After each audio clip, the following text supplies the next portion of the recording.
just got back from Hawaii's Big Island, and I've had some time to process our 5 days there. We did a lot, and I'll apologize now for butchering the pronunciation of any Hawaiian names or words I get wrong. I'm going to try my very best.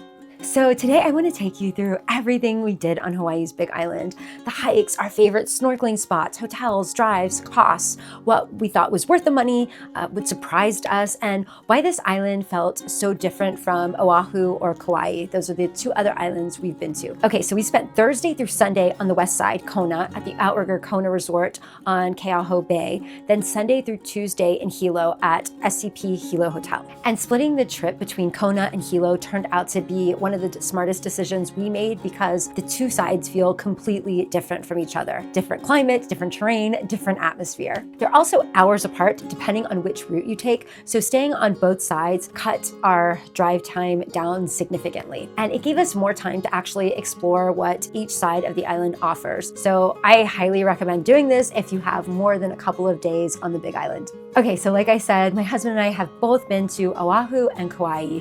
So the Big Island to us stood apart almost immediately. The island itself is enormous. It's about 4,000 square miles and nearly twice as big as all of the other Hawaiian islands combined, and much of it remains undeveloped. Part of that is geography. Large sections are covered in relatively recent lava flows, especially around Hawaiʻi Volcanoes National Park, where Kilauea and Mauna Loa are still shaping the landscape. Some of the lava fields are geologically young enough that almost nothing grows on them yet because the rock hasn't broken down into soil. Another reason so much of the island remains undeveloped is ownership and conservation. Huge portions are ranch land, volcanic land, conservation areas, or culturally significant land. One thing that surprised me was learning how important cattle ranching is to the island's history. I did not know that. Parker Ranch near Waimea is one of the largest cattle ranches in the entire United States, and it helped shape Hawaii's Paniolo cowboy culture beginning in the 1800s. My husband and I are active travelers. We don't spend much time sitting around pools or resorts. I think we spent maybe an hour total at the Outrigger pool during the entire trip, and it's a great pool. It's pretty big. This is pretty funny. We were there in early May, and there were hardly any children around, so a group of adults had essentially taken over the water slide. Watching grown adults repeatedly launch themselves down a giant water slide beside black lava rock and the Pacific Ocean was unexpectedly wonderful. My husband and I were definitely part of the adults only water slide club. Okay, so on our first full day, we hiked the Captain Cook Monument Trail down to Kealakaekua Bay. So the hike down is relatively easy because it's downhill the entire way, and it is gorgeous, so your mind will definitely be preoccupied. The hike back up, however, is another story. There's very little shade, and the black lava rock absorbs heat aggressively. We got to the bottom around 9 a.m., went snorkeling, and then by the time we climbed back out, the heat was intense. I suggest bringing much more water than you think you need. The payoff is remarkable. The snorkeling at Kealakaekua Bay was some of the clearest, bluest water we have ever experienced. Because the Big Island is volcanic, there's less sediment runoff clouding the water compared to a lot of other tropical destinations, so the visibility is extraordinary. The coral is vibrant, healthy, and abundant, blown away by how many types of coral there were: cauliflower coral, rice coral, finger coral. We saw parrotfish, long-nosed butterfly fish, triggerfish, eels. One thing worth mentioning is that sea urchins are everywhere. Some of them are quite large. My husband backed into one, and based on his reaction, this is not an experience I recommend.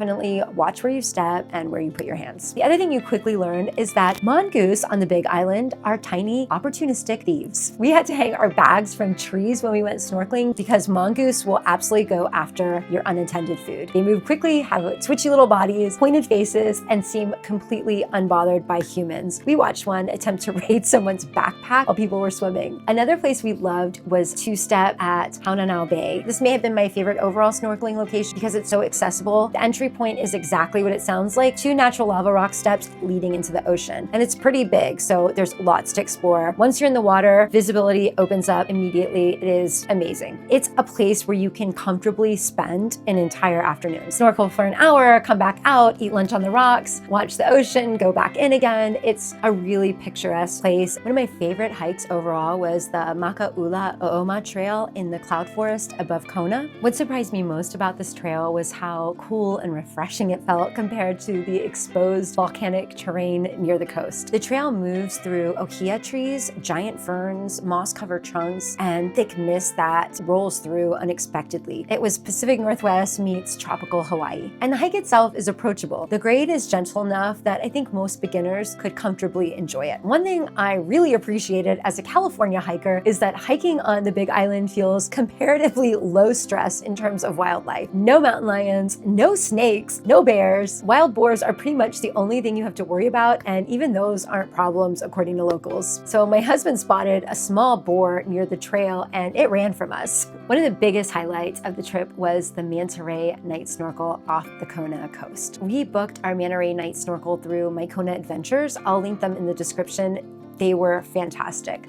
We actually found a Groupon deal that saved us about $17 each, and the tour ended up costing around $98 per person instead of the usual $115 on their website. They provide masks and snorkels, and wetsuit rentals are another $10. We brought our own wetsuits because we're both complete wimps, and yeah, we don't like cold water. So we were glad we did because it was definitely a little chilly for our standards. That said, we were also the only people wearing wetsuits, so they're absolutely not necessary, especially during warmer months. The water was probably around 73 to 75 degrees. Again, we're whips. The experience itself is surreal. Okay, so you take a boat out into the ocean after dark while underwater lights attract plankton to the surface. The manta rays eat the plankton. Then everyone slips into the water and swims a short distance to a large floating raft that you hold onto while resting your ankles on pool noodles behind you.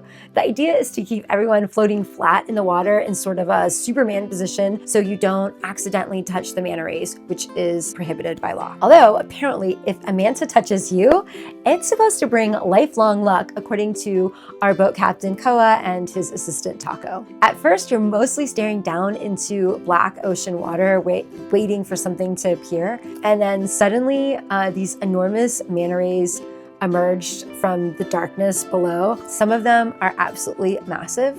They glide upward out of the dark and start doing these slow backflips directly beneath your body with their mouths open to feed on plankton that's attracted by the lights. They get so close to your face, you could lick them, as Taco pointed out. The first time one passed inches sort of beneath my face, I instinctively jerked my head out of the water and started just nervous laughing because it's hard to process something that large, an alien moving that gracefully, that close to your face in their territory. But after a few minutes, the fear sort of turns into this giddy roller coaster feeling. I mean, everyone was just laughing and yelping. Some of these were like 6 feet across. Others were closer to 12. The closest comparison I can make is that they look like enormous spacecraft moving through darkness toward you. I hadn't swum in the ocean at night in probably 30 years, so swimming out into black water to look for manta rays felt both thrilling and slightly insane. That became another theme of the Big Island for me. The island rewards participation. Before heading over to Hilo, we also stopped at Greenwell Farms, which I highly, highly recommend, especially if you're interested in Hawaiian agriculture, coffee, or the history of the island itself. So this farm has been operating in the same family for more than 170 years, and it offers free walking tours through the coffee fields. Our guide was absolutely fantastic, very informative, and we learned a lot, not just about coffee production, but also about Hawaii's ranching and farming history more broadly. One thing I didn't fully understand before visiting is that not all Kona coffee is actually pure Kona coffee. Legally, blends can contain as little as 10% Kona grown beans and still be labeled Kona blend, which explains why authentic 100% Kona coffee is significantly more expensive. The tour itself was probably around 30 minutes and we got to sample some very delicious coffee. Definitely worth checking out. The drive from Kona toward Hilo in our big Chevy Blazer was probably one of the most visually varied driving days I've ever experienced. So you're gonna see black lava coastlines giving way to pasture land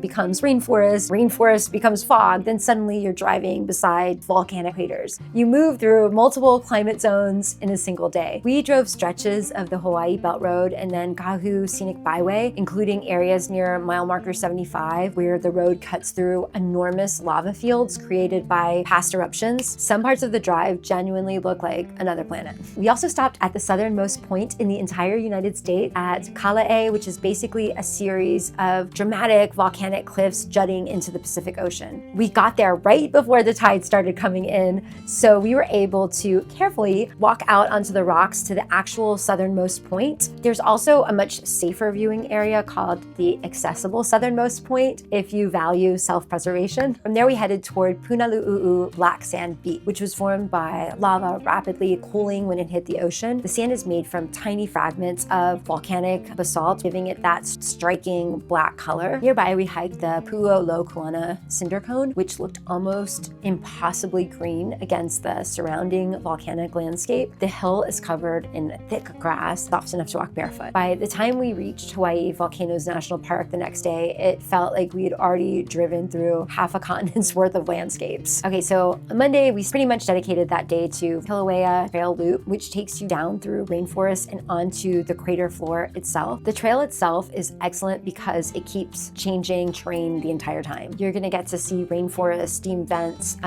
enormous, expansive crater floor, volcanic rock, dense vegetation. We also walked through Nahuku, also known as the Thurston Lava Tube, which was created when the outer layer of flowing lava hardened while most lava continued moving through the center, eventually leaving behind this tunnel. There are lights inside so you can see where you're going and not bump into other people. Otherwise, it would be almost pitch black. Still within the park, we drove through the Chain of Craters Road all the way down to Hole Sea Arch. Then we made a stop at Pu'uloa Petroglyphs, which is inside Hawaiʻi Volcanoes National Park. It's a relatively short and easy walk across an old lava field to get to the petroglyphs. This is the largest concentration of petroglyphs in all of Hawaii, with more than 23,000 carvings etched into lava rock. Many of the carvings are small circular holes called poho, which were traditionally used in ceremonies where parents placed a newborn's piko or umbilical cord to ensure long life, prosperity, and a strong connection to the land. The petroglyphs sit on lava flows estimated to date back 1200 to 1400 AD, so you're looking at a place where Hawaiian cultural history and volcanic geology overlap very directly. If you haven't heard, Kilauea is actively erupting now. In fact, the forecast was for an eruption on the day we were leaving. To say that the timing was a major bummer would be an understatement, but it seemed almost selfish to be disappointed by nature's timing after such an amazing trip. That night, we stayed in the park until around 10 p.m., hoping to see lava fountains from Kilauea. The park is open 24 hours a day, which is amazing. We didn't get to see dramatic eruptions, but we did see the glow from the crater after dark, which was still incredibly impressive. And we also got to see one of the most gorgeous night skies we've seen in many, many years. The stars were overlapping. I mean, they were so plentiful. It was gorgeous. Tuesday was our final full day before our 9:55 p.m. flight home, so we packed in as much as possible, as per usual. It also finally rained properly for the first time during the trip, apart from a brief sprinkle earlier in the week. The last day, we saw a full double rainbow stretching across the entire sky, which was extremely on brand for Hawaii and something I was hoping we'd see. I don't think you can leave Hawaii without seeing a rainbow. So we spent part of our last day at Carl Smith Beach Park. This was a recommendation from two locals we met hiking the day before, and we saw several of our first sea turtles of the trip. They were swimming through the shallow water and hung out by my feet as I was just watching them in total joy. After that, we made a trip to Kaka Falls State Park. That was big on my list. We saw some of the most dramatic plant life I think I've ever seen. Just amazing. The waterfall itself drops more than 400 feet through this very dense rainforest, but apart from that, what really stood out to me was the scale of the vegetation surrounding the trail. I mean, huge banyan trees, the biggest I've ever seen, massive ferns the size of several humans, canopies layered over everything. I had to ask myself at some point, what the hell are they feeding these plants? Afterward, we walked around the small town of Honomu. It's sort of a sleepy old plantation town atmosphere with small shops, cool restaurants. We ended the day at Kaliko Hono Kohau National Historic Park near Kona before heading to the airport. And this place was brimming with sea turtles. We saw so many. By the end of the trip, one thing became very clear. The Big Island is enormous, sometimes physically demanding in places, and not especially designed around convenience. That's also what makes it really memorable and really special. In terms of cost, Hawaii absolutely adds up quickly, no matter which island you're on. Food, especially, can be surprisingly expensive because nearly everything has to be imported onto the islands. Even fruit stands and shave ice trucks are very pricey there. Some people were selling coconuts for $10 each. So to balance costs, we bought groceries, made sandwiches, and focused our spending on experiences we truly cared about. The MANTA RAYS, good hotels, that was about it. That approach worked well on the Big Island because so much of what makes the island extraordinary is free. The hikes, the ocean, the volcanoes, the snorkeling, the landscapes, the environment itself is the luxury.